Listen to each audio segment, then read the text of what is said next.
Assalamualaikum warahmatullahi wabarakatuh. Kembali lagi di channel Pukul 3 Pagi. Kali ini kita akan menceritakan sebuah kisah mistis yang berjudul Mistis Rias Pengantin yang ditulis oleh This Story.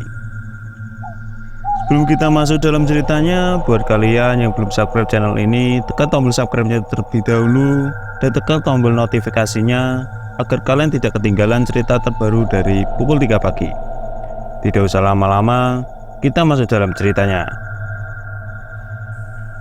Pada 1990-an, tersebutlah seorang perempuan berumur 35 tahun, namanya Nina. Orang-orang banyak memanggilnya dengan panggilan Mbak Nina atau Bu Nina. Ada pula yang memanggilnya dengan Nina saja. Sudah sekitar 20 tahunan lamanya, Bu Nina sudah berprofesi sebagai perias pengantin. Dimulai sejak masih sekolah. Ibu Nina sudah mulai ikut membantu ibunya merias pengantin. Jadi sudah cukup lama menggeluti profesi ini. Sampai akhirnya sang ibu meninggal dunia ketika Nina masih berumur 21 tahun.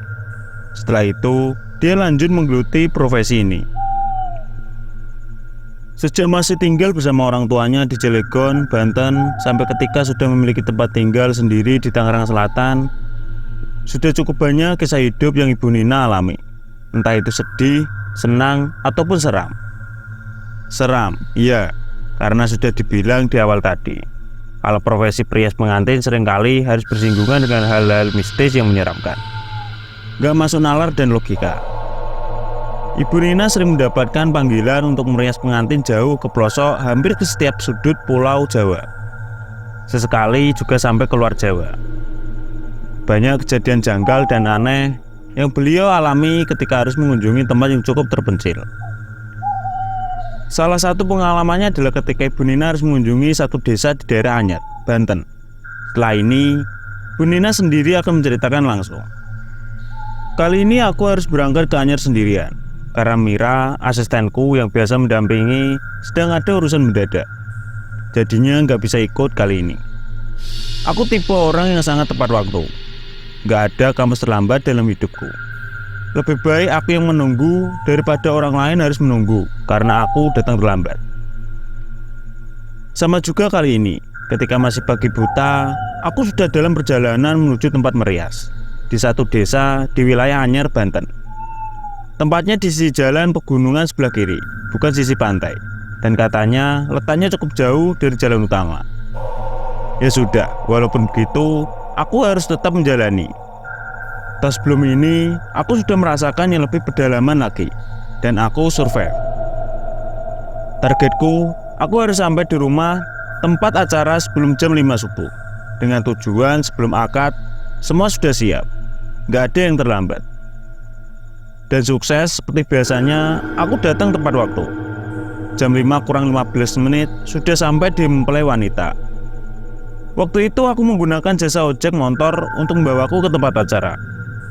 Setelah turun dari angkot di jalan utama Jalan Raya Anyar, rumah mempelai wanita ini terlihat sederhana, namun cukup besar, dengan desain standar rumah di pedesaan terpencil. Namun kelihatannya sangat nyaman untuk ditinggali. Sudah ada beberapa orang yang terlihat warawiri di dalam dan luar rumah. Untuk rumah yang nantinya akan ada acara pernikahan, rumah ini cukup sepi. Mbak Nina ya? Mari masuk Mbak. Seorang perempuan menyapaku dengan ramah, mengajak masuk rumah dan langsung menuju kamar rias pengantin. Aku mengikuti arahannya. Sesampainya di dalam kamar, perempuan tadi lantas pamit. Itu pengantinnya, silahkan Mbak, ucapnya sambil tersenyum. Di kamar sudah duduk seorang perempuan dengan rambut tergerai, duduk di depan cermin besar dengan penerangan seadanya. Saya langsung mulai saja ya Neng, tanyaku kemudian. Iya Mbak, jawab mempelai ini pendek. Kemudian aku langsung mempersiapkan peralatan. Lalu singkat cerita, aku sudah mulai proses merias. Neng, capek ya? Wajah kamu pucat banget. Aku bilang seperti itu karena memang benar, wajah pengantin ini pucat. Iya Mbak, capek banget. Kebetulan juga ini habis sakit, tapi sudah enakan sih, jawabnya. Ya, biasalah, memang sudah sering seperti itu. Kedua mempelai akan sedikit stres ketika makin mendekati hari H pernikahan. Sama juga dengan mempelai yang ini.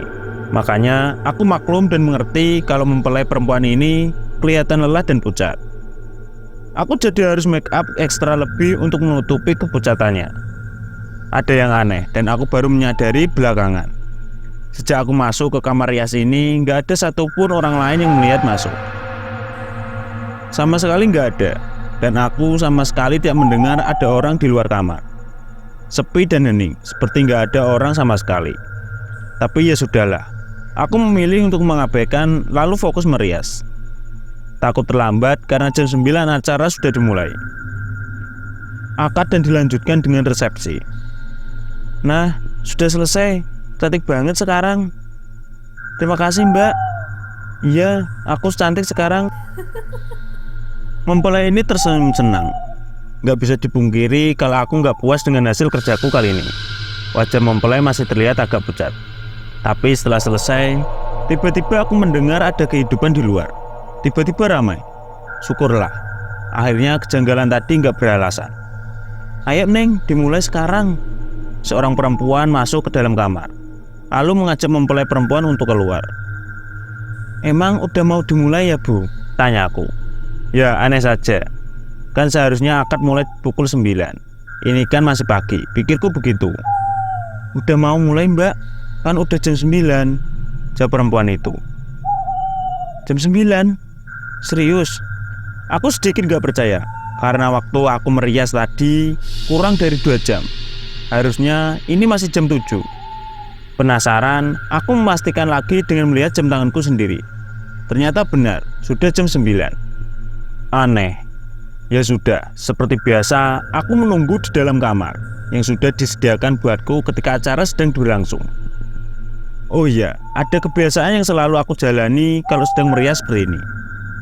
Yang pertama, sebisa mungkin aku gak menunjukkan diriku di depan para tamu undangan ketika acara sedang berlangsung. Yang kedua, aku sama sekali gak makan atau minum yang disediakan tuan rumah sebagai jamuan acara yang aku terlibat di dalam untuk merias pengantin, walaupun itu hanya segelas air putih. Makanya, aku selalu membawa bekal air dan sedikit makanan untukku sendiri. Kenapa harus begitu? Sampai sekarang pun gak tahu alasannya. Karena dulu sejak aku masih ikut bantu ibuku untuk merias, dia selalu mewanti-wanti untuk melakukan 2 hal itu. Beliau hanya bilang, kalau dilanggar nanti ada sesuatu yang buruk akan terjadi. Hanya itu yang dia bilang. Aku ikut saja, dan sampai sekarang aku terus melakukan kebiasaan itu. Seperti yang sudah aku bilang tadi, setelah akad, acara akan dilanjutkan dengan resepsi. Menerima tamu undangan yang masih dilaksanakan di rumah mempelai wanita. Nah, rencana setelah selesai bertugas merias untuk akad, sehabis zuhur, aku akan untuk pergi meninggalkan lokasi menuju Cilegon untuk mengunjungi salah satu kerabat di kota Cilegon. Karena pengantin akan berganti pakaian dan dirias lagi setelah maghrib, jadi aku usahakan akan kembali lagi ke lokasi sebelum waktu maghrib tiba. Singkat cerita, setelah zuhur selesai, mempelai berganti pakaian dan dirias lagi. Aku akhirnya berangkat ke Cilegon. Jarak tempuh Anyer Cilegon sekitar 2 jam menggunakan angkutan umum. Aku seorang profesional, tapi kali ini aku agak terlambat. Baru menjelang Isya, aku sampai di Anyer. Tapi belum sampai di lokasi pernikahan, masih di jalan utama Jalan Raya Anyer. Karena merasa sudah terlambat, aku jadi menyewa angkot supaya lebih cepat sampai. Sedikit panik dan khawatir. Aku duduk di kursi depan angkot sambil terus memperhatikan jalan. Ketika kami sudah memasuki wilayah desa tempat lokasi pernikahan, makin panik. Karena sampai jam 8, aku yang hanya berdua dengan sopir angkot belum juga menemukan rumah pengantin. Benar, di desa ini lokasinya mbak? Tanya Pak sopir mulai penasaran. Bener mas, saya yakin desa ini tempatnya. Tapi kok kenapa nggak ketemu juga ya? Aku menjawab sambil kebingungan. Jalan desa sudah sangat sepi, nggak ada orang sama sekali yang lalu lalang. Karena memang sangat di pedalaman, aliran listrik pun belum masuk ke wilayah ini. Desa gelap gulita. Roda angkot terus menyusuri jalan tanah yang membelah wilayah sepi ini. Sudah jam setengah 10. Kami belum juga menemukan lokasinya. Lelah, letih, Nyaris putus asa, kami memutuskan untuk berhenti sejenak di satu bangunan kosong. Gimana mbak? Mau lanjut cari atau kita balik lagi ke kota? Pak sopir juga sudah mulai putus asa. Boleh kita keliling sekali lagi mas? Saya masih penasaran. Saya yakin kalau rumahnya di desa ini. Dan semoga kita nanti bisa bertemu salah satu penduduk di sini, biar kita bisa tanya lokasinya, jawabku. Pak sopir setuju. Kemudian sekali lagi kami memutuskan untuk berkeliling desa sepi dan gelap ini untuk mencari lokasi. Belum ada yang berubah. Desa tetap sepi dan sama sekali nggak ada kehidupan. Hanya deru mesin angkot saja yang terdengar. Udara dingin mulai turun dari pegunungan yang ada di dekat desa. Makin malam makin dingin rasanya. Angkot berjalan pelan, lagi-lagi terus menelusuri jalan tanah kering yang sepertinya sudah lama nggak terguyur hujan. Menjelang jam 11 malam, akhirnya aku putus asa menyerah. Ya sudah mas, kita kembali saja ke kota. Sepertinya memang nggak ketemu juga, ucapku. Pak supir mengiyakan. Dia lalu memutar arah mobil untuk menuju jalan keluar desa. Tapi nggak berapa lama kemudian, kami melihat ada beberapa orang yang sedang berjalan kaki. Tentu saja aku senang melihat mereka. Kami jadi bisa menanyakan letak lokasi pernikahan. Pak maaf, mau tanya, rumah Pak Thohir yang sedang ada acara pernikahan di mana ya Pak? Tanyaku ketika kami sudah berada dekat dengan orang-orang itu. Rumah Pak Thohir yang ada pernikahan tapi gak jadi. Itu mbak, setelah belokan di depan, rumahnya gak jauh dari situ, di sebelah kiri. Salah satu dari mereka menjawab seperti itu. Leganya, akhirnya kami bisa menemukan lokasi. Tapi sebentar, kenapa orang itu bilang ada pernikahan tapi gak jadi? Aneh. Kemudian kami mengikuti arahan petunjuk mereka. Dan benar, kami akhirnya menemukan rumah itu. Padahal kita dari tadi sudah melewati lokasi ini ya mbak. Tapi kenapa rumah ini gak kelihatan? Baru sekarang kelihatan, tanya Pak sopir kebingungan. Aku pun kepikiran sama. Kenapa dari tadi kami gak melihat ada rumah ini? Aneh. Benar, aku masih sangat hafal. Memang ini rumahnya. Karena baru tadi pagi aku datang untuk merias di sini. Tapi ada yang janggal. Memang benar, rumah ini terlihat ada banyak orang. Banyak orang datang yang sepertinya merupakan para tamu. Lalu apa yang janggal?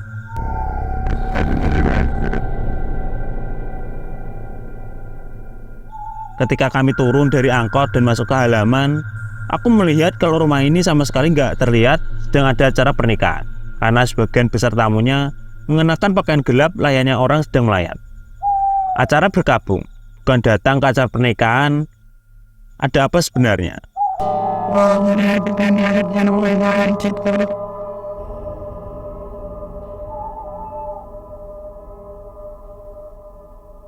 Bu maaf, keluarga pengantinnya kemana ya? Aku bertanya ke salah satu perempuan yang aku temui di teras. Itu, dia menunjukkan ke salah satu perempuan lainnya yang sedang berseduh menangis. Kemudian aku menghampiri perempuan itu, yang ternyata aku mengenalinya. Dia adalah perempuan yang mengantarku masuk ke kamar pengantin tadi pagi. Mbak Nina ya, kok baru datang? Maaf ya mbak, kami lupa memberitahu kalau pernikahannya batal, nggak jadi, ucap ibu itu sambil menahan tangis. Batal? Kenapa bro? Bukannya tadi acaranya sudah mulai? Saya kan yang merias pengantin tadi pagi sampai siang, jawabku keheranan. Nggak ada pernikahan mbak Ratih. Mempelai perempuan meninggal karena sakit mendadak jam 1:30 malam kemarin. Mempelai wanita sudah meninggal malam sebelum ini. Lalu siapa yang aku rias di malam ini tadi pagi? Itulah sepenggal cerita kejadian seram yang Ibu Nina alami ketika sedang merias pengantin. Mempelai wanita yang Ibu Nina rias ternyata sudah meninggal beberapa saat sebelum Ibu Nina datang.